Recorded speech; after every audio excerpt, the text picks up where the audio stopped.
Alright, we are back with what I hope to be the final episode of Let's Play Castlevania Circle of the Moon. Let's just kind of get right into it, shall we? Ceremonial Room. Yeah, this is where the rite is taking place. So let's just kind of go up the stairs here. There's no way to go up without the rock wing. That's not true. You can use the kicker boots and then you're golden. You have done well to come so far. Impeccable timing. But the time for the rite is upon us. Your soul will become ours as well. He doesn't seem too talkative at the moment. What an emotional display, but don't fool yourself. Even you must have darkness upon your soul. To be superior. To be honored for your singular accomplishments. To be loved by all. To get the glory even at the expense of others. That is what your friend craved. I just increase that desire, that power. How dare you toy with this? I'll get you for that. I have a funny feeling that was a bit of an awkward translation. Alright, now Dracula, he has only like 3 attacks. He can send 3 bats out in a line, 1 bat out up high, 1 bat down low, and he can spew out about 1,000 bats in different directions. So he kind of fights like Dracula from, what was it, Rondo of Blood, I guess. And he even has a remix of his theme from Rondo of Blood. So, you can assume that I'm going to be summoning a cockatrice for this fight, but there's a way to make it even more powerful. I'm talking like, probably even more powerful than combining the Crissaegrim with the Alucard shield in Symphony of the Night. What I'm about to do is extremely nasty. Please consult your doctor before watching today's video. It might blow your goddamn mind. So we're going to use the summon. And then, while that's going on, we are going to equip Mars and Black Dog. Now, for some reason, this works. I don't know why it does, but it does. Because Mars and Black Dog improves your strength by 100%, your summon damage is going to deal quadrupled damage.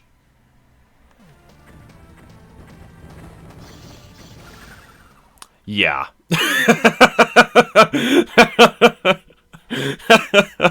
Dracula just didn't even stand a chance. Holy crank.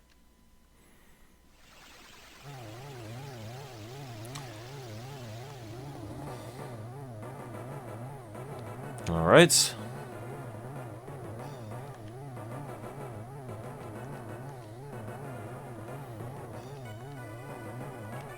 Well, we got one final battle ahead of us, but before we do that, you don't have to go in there right away. You can actually fight Dracula for the little bit of extra experience, then just kind of leave.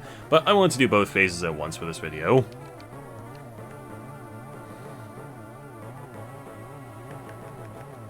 Yeah, like I said, it's ridiculous just how overpowered that is. Secret down here for an HP max up, and that is the final secret in the game. Giving me a final map percentage of 99.4%. Judged by the remaining 0.6% I have missing, it's all just MP max-ups, which, again, I don't really care about. My MP regenerates fast enough. Let's see here. For the next fight, I'm actually going to be using Mars and Unicorn. Haven't really used that much, so... Used that much of that particular DSS combo at any rate, so... We're going to use it. Ooh, actually, we're not going to be using it right away. Let's see here. Let's go with Neptune and Cockatrice, because this attack is extremely dangerous. Those meteors cause an enormous amount of damage. Oh, I healed for 14, which means it would have dealt about 140. Yeah, that attack's hard to dodge, and it does a lot of damage. Alright, this attack is one that lasts for quite a while, and is incredibly easy to dodge. He just fires this beam out. As long as you're not on the bottom level here, you should be good.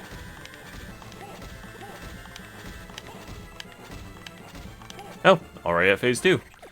And for Phase 2, I would recommend equipping Uranus and Thunderbird. Dodge this. Just use the Rock Wing. You're good. He'll do that between 2 and 5 times. Oh, only twice this time. And he's going to reappear as an eye surrounded by a ton of bats. I recommend using Uranus and Jupiter for that reason, because if you use Cockatrice, all the rocks fired from Cockatrice are gonna just get caught on the bats. Alright, just wait a few seconds, you summon, and then we're going to go with Mars and Black Dog.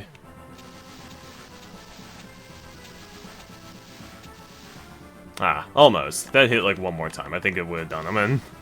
Oh. Oh, man. Ugh. One more phase and we'll be good.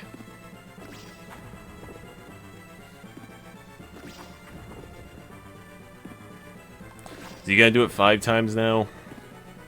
4 times. Okay. Let's see here. Let's go with this. Let's go with this. Oh, no, it took 3 more hits. Well, that's okay. Oh, we don't see Dracula's whole body. I don't know why, but we don't get to. Oh, well. So, let's just kind of count real quick how many times Dracula hit me. I can count the amount of times he hit me on one finger. Once. That's it. So, again, how is this a hard game? It is a wasted effort. I will never be truly gone. So long as there is darkness and desire in the soul of man, I will continue to be revived. I like the sick burn from Nathan here.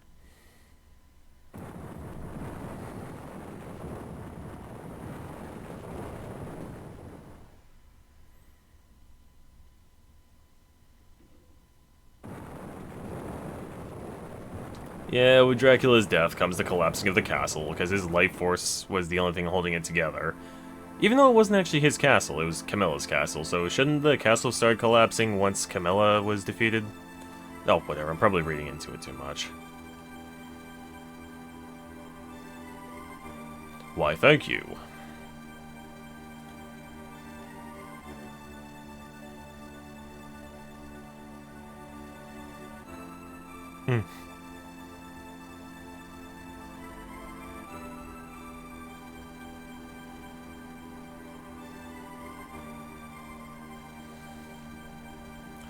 What a happy ending.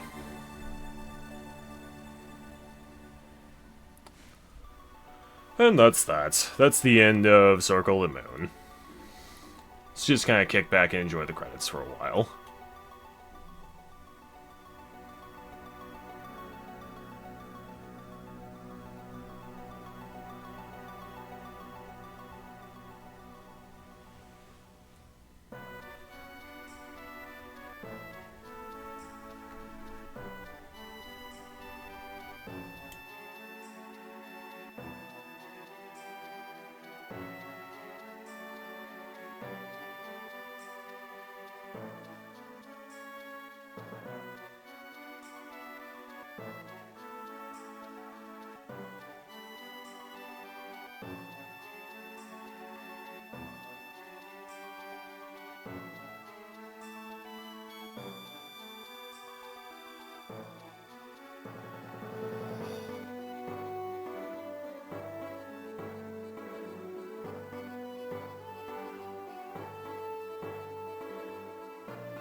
And that's that. Now, I didn't get any kind of special message for clearing the game, but, you're supposed to get this little screen that says, congratulations, you unlocked the Magician's password, which is Fireball. So you put that in on a new file. I don't have any more space, but just take my word for it. You see all these little words I have on the left side of the screen there. When you play the game in Magician mode, you have 400 intelligence and 400 MP, but have the strength, defense, and health. You also start off with every DSS card. Honestly, not really that fun in my opinion, because all you're gonna do is just spam cockatrice all the time, which does half damage due to lowered strength. Beating that unlocks Fighter Mode, Gradius, in which you have, I don't know why it's called Gradius. Maybe it's a throwback to, what was it, Grodius or something? Is that the series of side-scrolling shooters? Or maybe it's just bad romanization. Maybe it's really supposed to be Gladius. I don't know. But anyway, in Fighter Mode you have doubled health, doubled defense, doubled strength, but halved intelligence and MP, which is a moot point because DSS is completely unavailable in Fighter Mode. So that mode kind of sucks too. You'll just blast through the whole game and it won't really be fun. Beating that unlocks Shooter Mode, in which you have half strength, defense, health, see a running theme here, and sub-weapons cost half as much and deal much, much more damage. You can throw the cross for days. It also unlocks a new sub-weapon called the Homing Dagger, and the Homing Dagger, as it suggests, homes down enemies. It does half again as much damage as the whip, which is ridiculous. Beating that unlocks Thief Mode, which you get, you have half MP, half strength, half defense, and half health. And you have 16 times the luck, so enemies just drop items out the wazoo. You will get more than enough healing supplies to just face tank everything in Thief Mode. So, yeah. You don't get to play as Hugh. There were supposedly some plans to make Hugh playable, but I don't know if any of that was true in any way. Yeah, you get 5 different game modes to play through, and after beating the game on Thief Mode, you basically just get a screen telling you completed the game with every character, thank you for playing, and that's about it. The words that Hugh says at the end of the game implies that there was supposed to be a sequel, but I don't think that was true, and it doesn't really matter anyway, because I believe this was the last game that KCEK made. I believe Koji Igarashi was... He was disappointed with the DSS system, and I think KCEK was closed for good, and all the staff were... I don't know if they were laid off, or if they were brought to some other part of Konami, but yeah. The game was also rendered not canon, but the developers always intended for it to be a standalone game, so that doesn't really bother me all that much.